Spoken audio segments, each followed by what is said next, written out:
by COVAX, and 5 million were purchased by the LGUs, while more than 3.6 million doses were donated by other countries. To date, more than 45 million vaccine doses have been administered nationwide, of which 24 million doses were given as first shot. Dalawa kasi yan eh. While the number of fully vaccinated individuals is now more than 21 million, or 27.36 of the country's eligible population. At this point, I think we have a slide to show how we are faring in our fight against COVID. Ayan.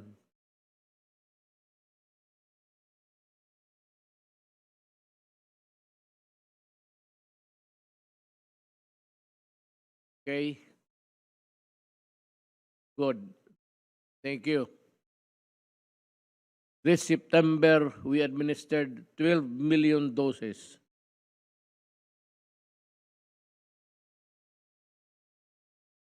Hopefully, we can further improve this number in the following weeks and months as vaccine supplies are now arriving steadily, with October promising to be a strong month in terms of supply.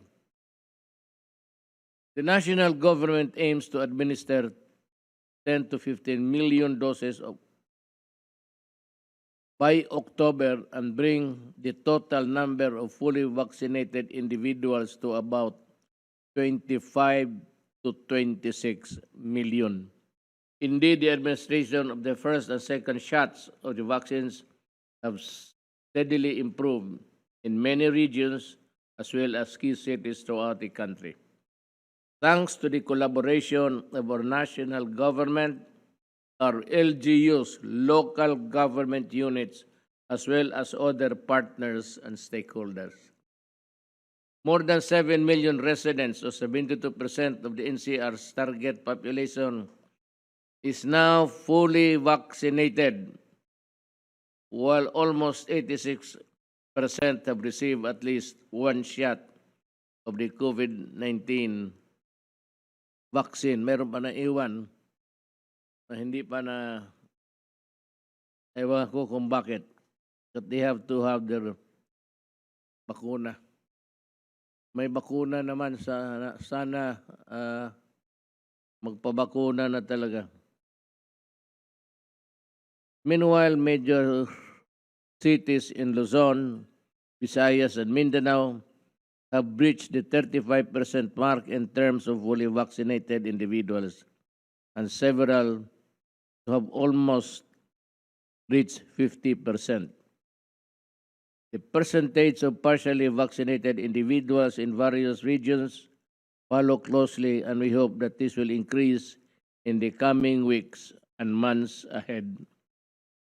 For the last quarter, we target more than regions and cities throughout the country to reach 50% or more than, well, around that number, 50% before Christmas. Finally, I am very pleased to let you know that the IATF today acted on my recommendation to approve to open the vaccination program to the general population immediately, and also to begin the inoculation of our 12 to 17 years old children against COVID-19 as a pilot in key cities starting October 15. So meron na, punta ka na lang doon, wala nang tanong. Sasabihin mo lang na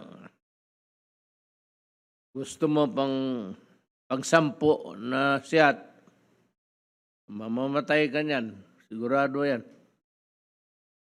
You know, there are people really who are not contented, or hindi sila kumpante sa second or third shot. But, you know, the medical experts, meron yung pangdagdag sa antibodies mo. if you really want a multiple vaccine, have yourself check yung ano ang population ng antibodies mo. Kaya kung mayroon, huwag mong sobrahan kasi masama. It is not good. Yung iba kasi nagpapaano sigurista. But any doctor would tell you that it is bad. Bad as bad. Biro mo, i-inject mo yung maraming nako. They are viruses na pinapasok sa katawan mo. Baskin ba sabihin mo na yung iba patay. Pagdating niyan doon sa katawan mo, mag-resurrection yan. Oh, you have a problem again.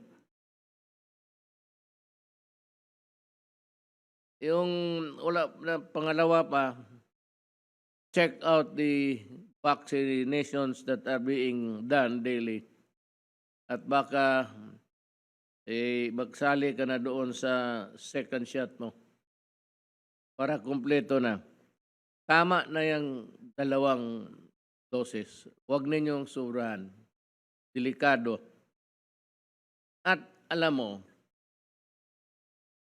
when you do that in multiple, hindi ka magsabi ng totoo, you deprive your countrymen, the others na hindi pa, sa isang bakuna na maibigay doon sa kapwa mo tao. Ganun yan Pag masyado kayo, mayroong iba, may second, third, fourth, fifth, hindi naman kailangan. And it does not add really to the full protection of your body. You can even get contaminated again. So, wag mong kunin lahat o yung style na sa Bisaya yan, ano bang sa dinaw, ano bang dinaw sa Tagalog? Gusto mong basta lang akala mo in your poor judgment, kailangan mo ba ng 3-4? When you do that, you deprive the others. Tapos kinasabihin mo 1-2. There are a lot of Filipinos who have yet to receive the vaccine. Kindly be, how do I do that? Kindly be so passionate about the kapwa mo tao. Meanwhile, many major cities in Luzon, Visayas, and Mindanao have breached the 35% mark in terms of fully vaccinated individuals, and several have almost reached 50%. The percentage of partially vaccinated individuals in various regions follow closely, and we hope that this will increase in the coming weeks and months ahead. May mga bakuna may dumating. Sasabi lang ni Secretary Galvez o Secretary Duque na ang Amerika nagbigay bago 5 million. Ang bait ng Amerika. Baka pupunta ako doon. Just to thank the American government and the people. Ano bang itsura ng Amerika?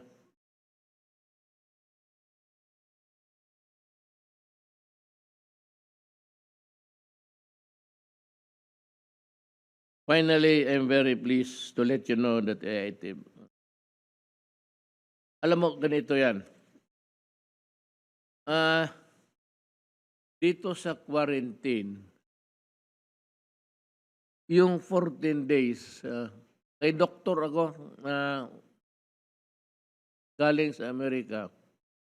Kalalabas lang niya ngayon after spending 14 days. Masyadong malayo mo yan, sir.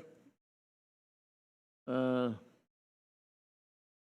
if you can talk to the task force, is it really demanded of the moment? And is it really a compelling thing that you complete the 10-day detention? Kasi kung iba, earlier during when this thing, COVID came in, they were talking about the incubation period of about 7 days lang. Pag pumasok sa katawan mo, at least 7 days lalabas talaga yan. I may be wrong. I may have misheard. Pero kung totoo yan, 7 days na lang. Para kasi kung magpasok yan, it will manifest katawan mo within 7 days. Could be on the 2nd, 3rd, 4th, 5th. Ganon yan. Talagang lalabas yan. Beyond that, medyo wala na. Yan ang sabi nila. Kung pag-usapan natin si Secretary Duque, pati si sino pa, baka yes, Secretary Anyo. Sir, pag-uusapan na po sa IETF, in fact po, pinapinalas lang po namin to. Magiging 5 to 7 days na lang po yung quarantine period sa mga vaccinated po. Good, sir. Bagay, if it's really the incubation period of a germ entering your body, and it will manifest within 7 days, and beyond that, hindi na kasali yan, ibang sakit na yan. Well, I think that awa-awa naman yung mga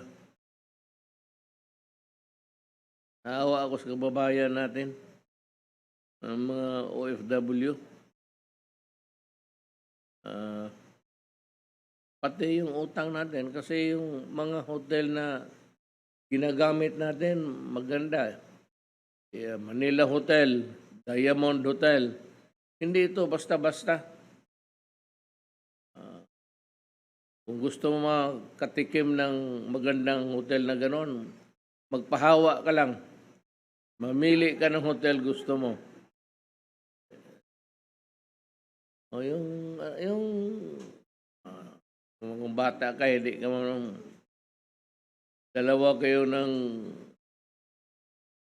girlfriend mo magpahawa, ay mag-honeymoon ka na doon. Medyo may lagnat lang na kung konti, pero okay na. Now, dito tayo sa Blue Ribbon hearings. Actually, ganito. Ang gustong ipalabas talaga ni Gordon na may kickback ang mga opisyal. Kung hindi ako, sino ang gusto niya? And he's out really to find something which is not there. Alam mo, Senator Gordon, hindi naman kami masyado talagang mahirap sa buhay. Kontento na kami at yung kabinete ko sa kinikita nilang sweldo. Ikaw pinipilit mo lang kasi naghahanap ka na talaga kung meron bang kickback. Ay sabihin ko sa iyo, insofar as we are concerned here, wala po. Hindi namin sakit yan. At ako sabi ko, kung gusto kong mag-kickback, bakit hanggang patapos na ako? What's the point?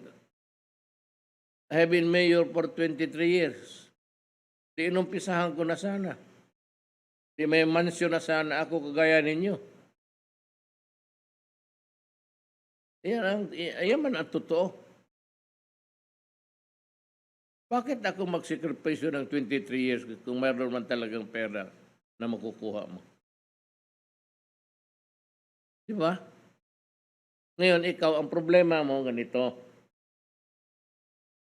Sinabi mo, bakit ba ang Pangulo ay dipinsahan ang mga sangkot sa anomalyang ito?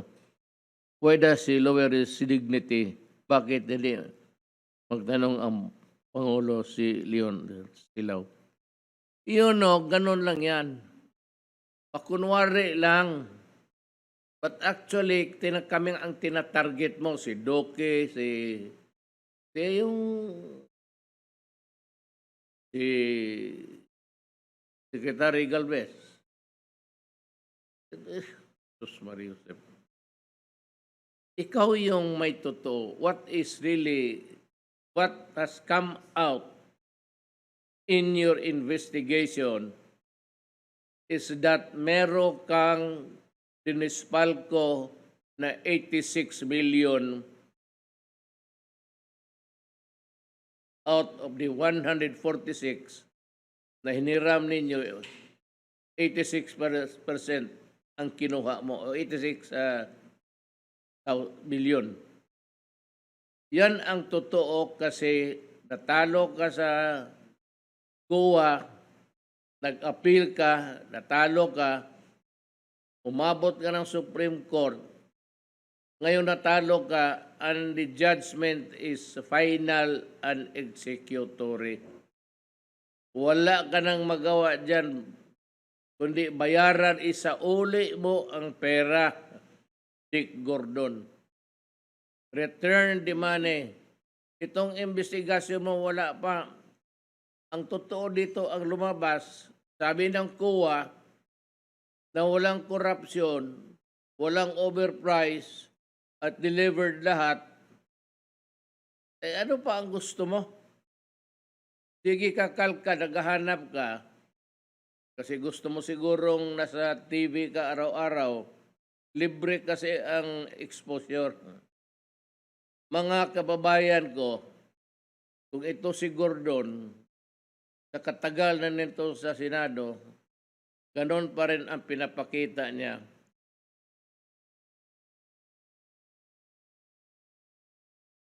Kapunan ninyo yan. Maghanap kayo ng mga bagong senador. Huwag yung mga, ano mo na, yung parang despot na, parang hari na hindi ka pasagutin. Kung yung tanong mo, may sagot siya na gusto mong sabihin. Kung ayaw niya, magagalit ka. Anong klaseng?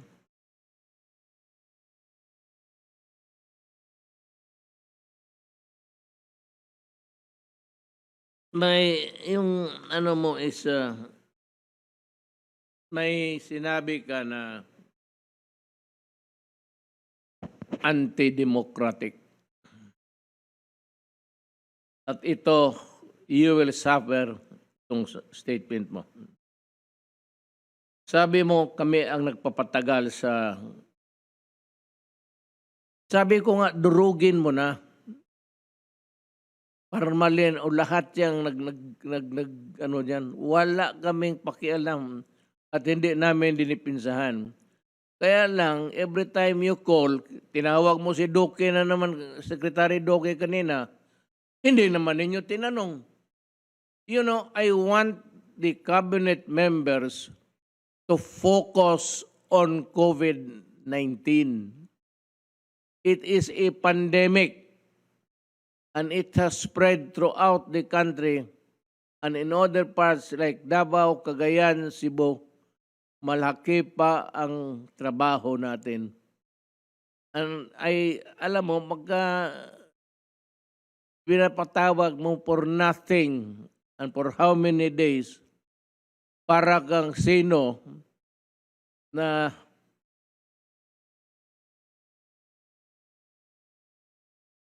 Dos Gordon, oy. Aluya man ako sa iyo. What are you? What's the...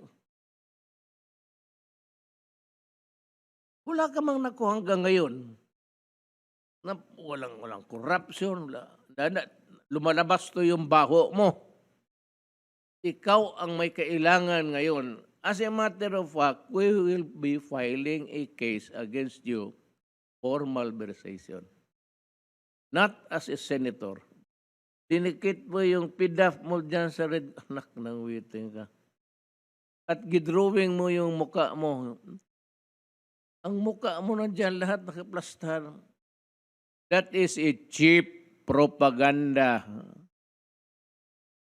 That is the Filipino people spends for that. Ang gusto namin malaman, kasi yung pera ng 86, I think, o 88 million na PDAF mo, sinali mo doon sa pera ng you commingled it, ikurambos mo, tawag dyan sa Bisaya. So mahirapan tayo ngayon maghanap niyan. It has to be an audit. Kasi pag hindi yung pag-audit yung itong COA, there is a provision in the Constitution which mandates COA to conduct an audit and find the money. Yan ang mahirap sa iyo. And you say, ang mahirap ito, may sinabi ka, nag-dragging. At ito ang sinabi mo. You know, this statement of yours will create a crisis. Sigurado ako. So we better prepare for that. Sabi mo, and you say that this can go on until kingdom come. Ibig sabihin, at the end of the world, yun yung panahon na magbaba na si Kristo para sabihin kung sino yung magnanakaw, pati liars. Sigurado ako, ikaw ang ituro dyan sa Olongapo. Ngayon, kailan ito matapos, kingdom come? Who are you to say that? Sabi ko, that is a very undemocratic statement. And you want the Filipino nation, pati kami dito sa executive department, damayin mo? Well, I'm telling you now, I have ordered Secretary Medjaldia to prepare the executive secretary. I will issue a memorandum na lahat ng nasa executive department will no longer obey your summons. Kasi kingdom come ka. Kailan mo matapos? Magsabi, basta kingdom come. Mahirap dito until kingdom come. You are overstepping your jurisdiction on this. There is an abuse of discretion already. This is not an acceptable statement in a democracy. We are run by laws and rules, and you cannot do that for you to wait for kingdom come. This is what we have found so far. Some people equivocate. Some people try to skirt the questions that are being asked, and rather haltingly or hide behind the mask of confusion when the questions are clear. In the meantime, we go along with our hearing, and this is the 10th hearing practically, and we will go on to kingdom come until we go, because we are still practically in the beginning, and we're still on formally, and there's a lot more to be dug. Alam mo, dalawa lang kayo nagsabi niyan, ng kingdom come. Hesus Kristo pati ikaw. Na-realize mo ba yan? kingdom come. That's one of the statement of Jesus Christ when he was here with us dito sa planeta. Pati ikaw. So you are playing God. So pag sinubina mo yung taga-executive department, kasi ayaw ko na, based on your statement that you will conduct the investigation until kingdom come, ako, just to, pull back the secretaries, Doke and Secretary Galvez, mag-focus sila, redirect your attention to our problem of pandemic. Never mind Gordon. He is nothing. And alam mo, Senator Gordon, just like parang advice, please do not use that recklessly yung we've been using it in a reckless manner yung i-contempt mo yung mga official ko.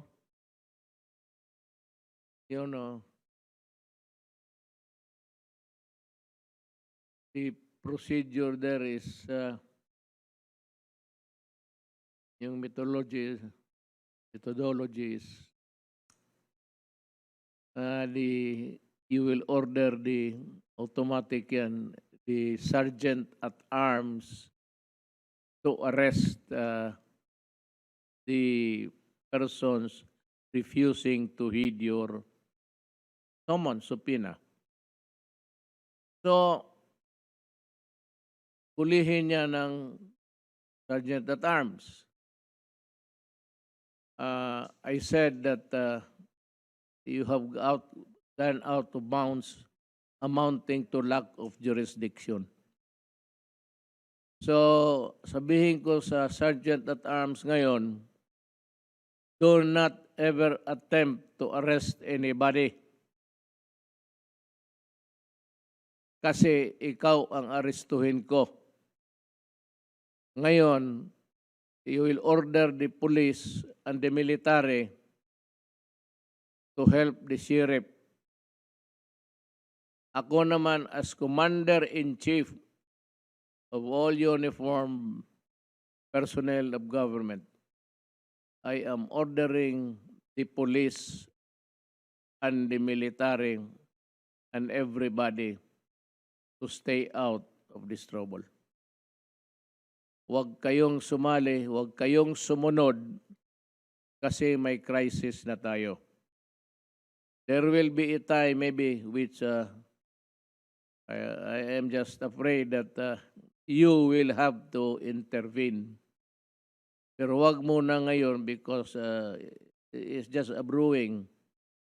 And ako kasi, grave abuse of discretion, the exercise of is a grave abuse of discretion amounting to lack of jurisdiction. Sinobrahan mo eh. So pag sinobrahan mo, away na tayo.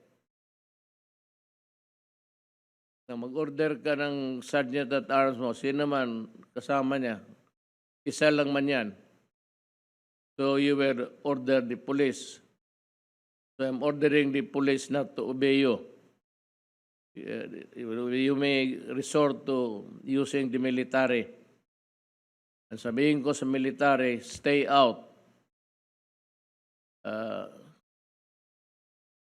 My order is you stay put. Huwag kayong sumunod sa order ni Gordon kasi he is now treading on dangerous grounds.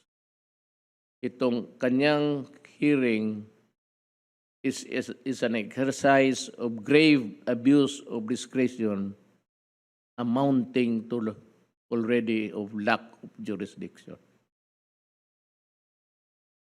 That power to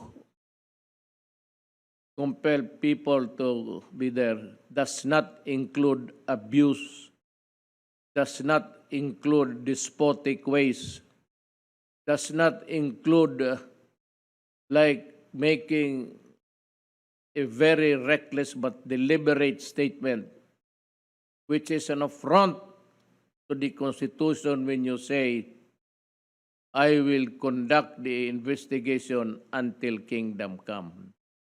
Tanungin kita ngayon, sino ka? Na kayong mga senador, you might be offended by my words now. Yung kasama ninyo, sabihan ninyo. Pag hindi rin kayo makaprangka, gusto ninyong sumali sa rumble, di mag-rumble tayo. Then I said there will be a constitutional crisis.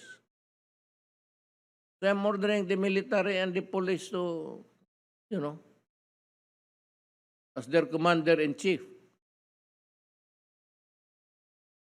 May crisis na tayo.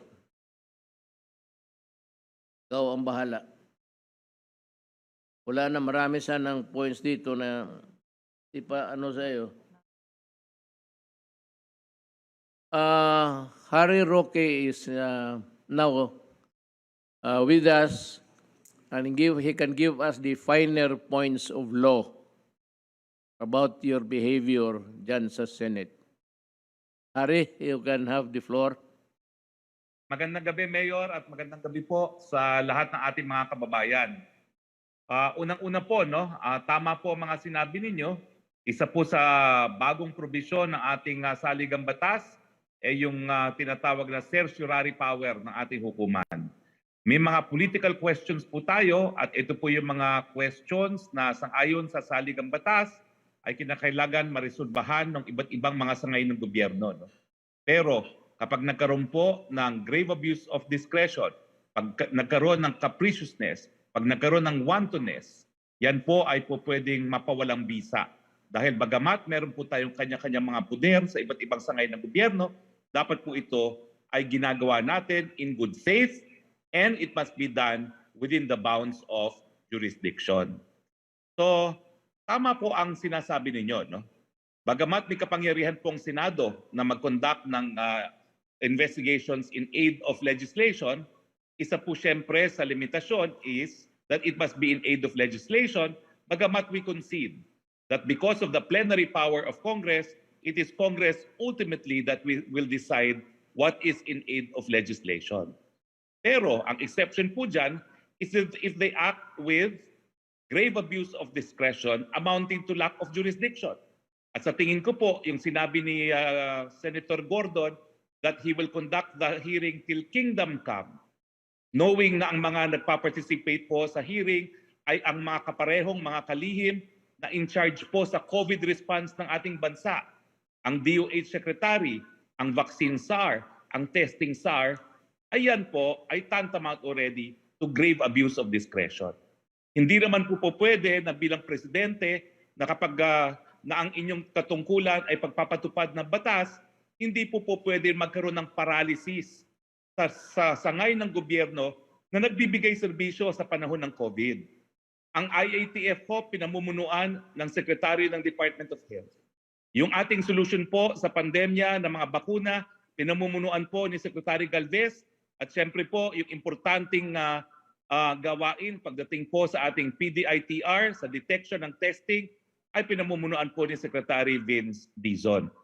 Kung ang mga kalihim pong ito ay araw-araw na lang mula alas 8 hanggang alas 5 ng hapon ay humaharap sa Kongreso till kingdom come, magkakaroon po ito ng epekto, magkakaroon po ng paralysis yung abilidad ng ating gobyerno na bigyan ng katugunan ang problema ng COVID-19 pandemic. So in my humble opinion po, it is already tantamount to grave abuse of discretion. It no longer is in aid of election. It is a witch hunt. It is a persecution. It is in aid of election. At meron po kayong katungkulan na panindigan na po ang saligang batas at katungkulang bilang isang presidente na nag-eeksersisyo ng inherent police power of the state to take such steps that will promote, among others, public health. Yun lang po ang aking humble opinion. At sa tingin ko po, tama po, there is a constitutional crisis dahil inutusan niyo po ang mga kapulisan na magsumunod sa contempt powers ng Senado, pero the Constitution po is written in a way na there should be auto limitations in the way the powers of the three branches of government are exercised. And where there is grave abuse of discretion, that auto limitation will result in an equilibrium. And I believe, Mr. President, that although this might be the beginning of a constitutional crisis, it will resolve itself. Is that because the Senate will ultimately realize that they do not have the police power to enforce even their contempt powers if and when they act in a manner that is capricious and bereft of legitimacy. Yun po ang aking humble submission. Magandang gabi po, Mayor, Mr. President. Salamat, Secretary Roque. Tama ka talaga on all fours. I agree with you. You articulated my sentiments. I was not really able to give it the way that you're doing kasi batas na at pinag-aralan mo, and you are a constitutionalist, professor ka ng constitution. Alam mo talaga lahat. And besides, yung maski na ordinary lawyer or ordinary person, pag sinubrahan mo yung power mo, then there is a grave abuse of discretion. Then pagka ganon, it would go out to something like in excess of or lack of jurisdiction na. Kaya ako, I will protect the people of the Republic of the Philippines by calling all the secretaries involved in the fight against COVID to stay focused. Kung pinapatawag nila yan, may mga decisions sa araw-araw, ilan, they have to make critical and crucial decisions. And if they spend most of their time, pinapatawag doon, parang boy, paupuin mo lang, medyo malabo yan, Dick. Ano talaga, yung very appropriate yung pangalan mo. Dick, how is your health?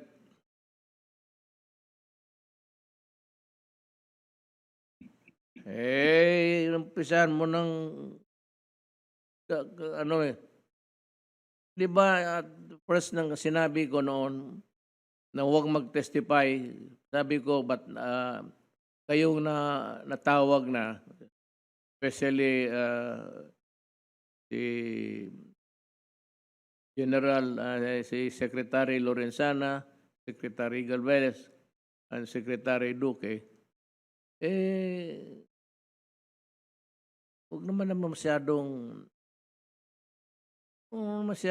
ini-insulto mo pa. You know, you do not have that right to insult people and to shout at people and to interrupt the truth. Pinuputol mo Pinuputol mo because of your power as a senator. So this time, I will castrate you. Hindi ko na papayagan ang mga tao. Okay, kailangan ko yan tsaka COVID. Inuubos mo yung panahon nila. So tayo na mag-away. So ngayon, I'm sure that you will use your contempt powers. Hanggang dyan ka lang. Yan siya, Sergeant at Arms mo. Rosemary Joseph. Ipa-aresto ko yan. Sino naman tawagan mo? Police? I'm ordering the police now to stay out. Do not obey the Senate. So, and the military, if Gordon feels like calling upon you, again, the same order, stay out. Stay out because there is a brewing constitutional crisis here. Not of our own making. Hindi sa amin nanggaling yung the fault does not lie in us. Ako nga pumayag, ako sabi ko, sige, total umpisa naman ninyo. Pero sumusobra ka na eh. Ang iyo talaga, naghahanap ka ng butas na makita, nagtanggap kami ng pera. Yan ang gusto mong mayari. Sos Gordon. Kasi hindi mo kami kilala. Akala mo lang, if you have been to the ways of corruption, kaya ikaw, PDAF. What's the PDAF actually? PDAF is corruption. Wala mga talaga nawawala na ang pera dyan sa gobyerno dahil dyan sa PDAF na yan. It cannot be accounted. Billions. Billions of PDAF cannot be accounted for already. Because yung auditing is already an impossible task. So, yan, dinikit mo yan. It's that, dinikit mo yung pera dyan sa Red Cross, tapos you're using the facilities to promote yourself. Be careful. Be careful, Dick. Be careful in exercising the powers of government. There is always a limit to what you can do. So sabi ko, na nagwawala ka na, kapunin kita. And that is what's going to happen. I'm sorry it has gone this way. I do not want it. That's the last thing that I would want to do, quarrel with a separate body. But I can only take so much. Yung kingdom come na yan means that you can summon everybody again araw-araw to the detriment of the workings of government. That is not good. I do not want that to happen.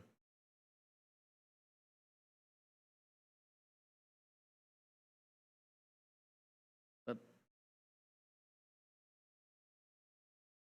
gawain ko talaga.